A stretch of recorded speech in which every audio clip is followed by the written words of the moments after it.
Joining us now to break it all down is Congressman Adam Smith of Washington State. He is the ranking Democrat on the House Armed Services. Thank you so much, Congressman, for joining us this morning. I know it's early where you are.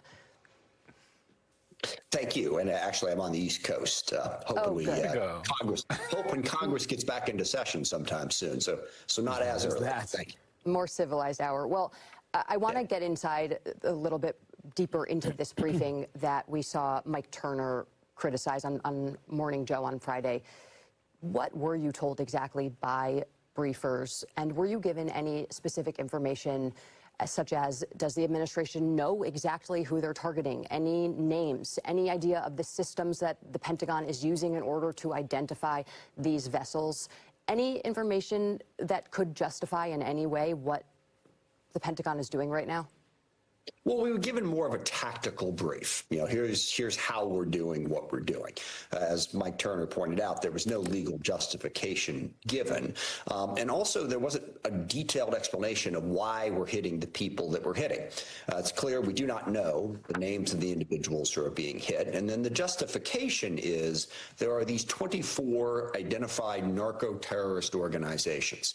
And anyone who is part of them or crucially affiliated with them, and they did not give us any definition of what affiliated means, is basically subject to lethal force at that point. And actually, I really want to compliment Congressman Turner, who did a very good job in the hearing, of saying what we've basically decided is this is the death penalty for drug dealing, which is not the law of the United States of America, number one. And even if you had the death penalty for drug dealing, you do not allow the President of the United States to be judge, jury, and executioner without any due process. So they didn't tell us also, okay, why these 24? Who are these 24? Who are they connected to?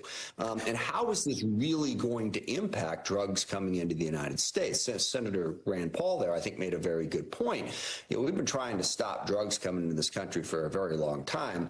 They find a way because of the demand. And we even heard some during the brief that, well, now that we're striking them in international waters on boats, they will find some other way to do it. And lastly, and this is a crucial point, because drugs are a major problem in the United States of America, no question. Fentanyl, in particular, has made the problem vastly worse than it's ever been.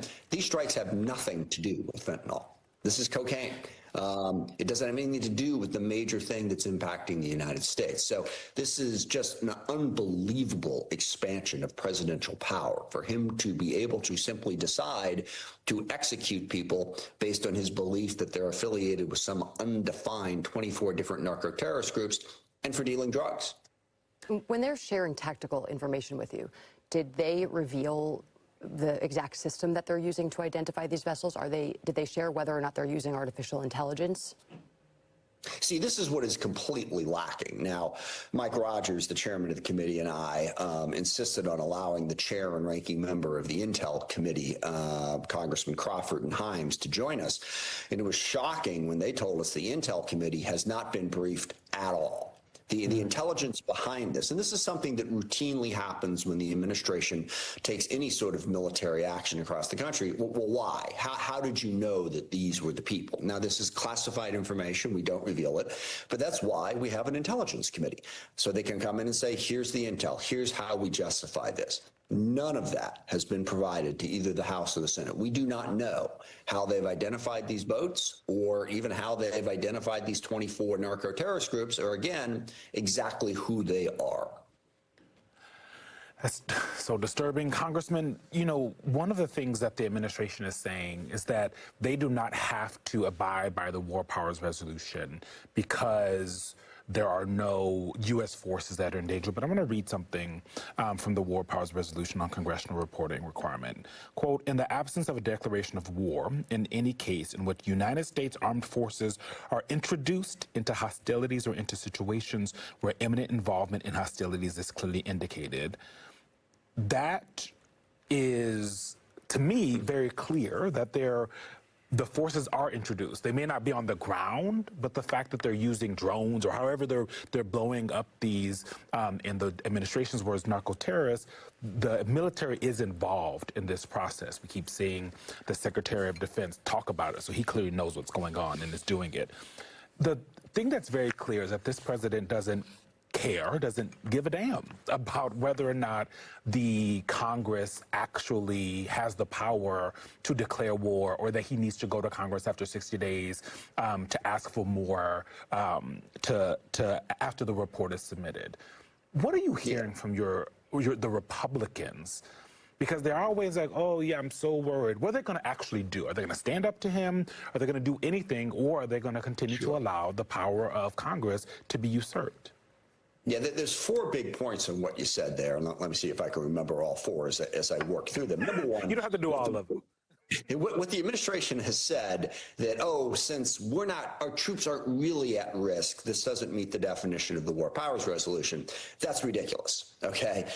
It's introduced into hostilities. It doesn't say if our troops are at risk. And if you're blowing up boats, you're engaged in hostilities. So their argument that the War Powers Resolution doesn't apply is simply ridiculous on its face. Second, please remember what's going on here. I mean, we can dive into a deep discussion of what do you do about the drug problem in the United States of America? What exactly is Trump doing when he's blowing up these drug boats down in Latin America? And that's all interesting, but it all comes back to one central thing, and that's the other point that you made. Trump doesn't care. Understand what he wants is he wants to be an autocrat. He wants an authoritarian takeover of this government, which means that the law simply doesn't apply to him.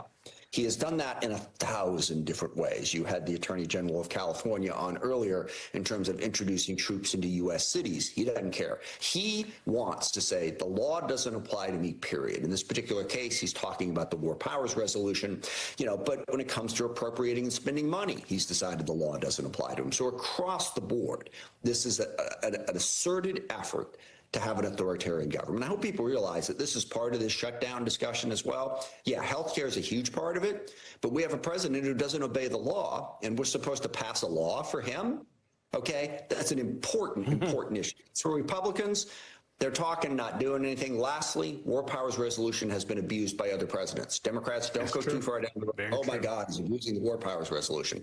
Barack Obama had a very creative definition of hostilities as well. I wouldn't rely too much on that argument. Rely on the argument that Donald Trump's violating the law, doesn't care, and that's the point. He wants to be an authoritarian, not the democratically elected president of a constitutional republic. Congressman Adam Smith with the word on this Sunday. Thank you so much for joining us this weekend. Thank you. Up next, the big elections we're watching next week with just hours to go until Election Day 2025. Plus, the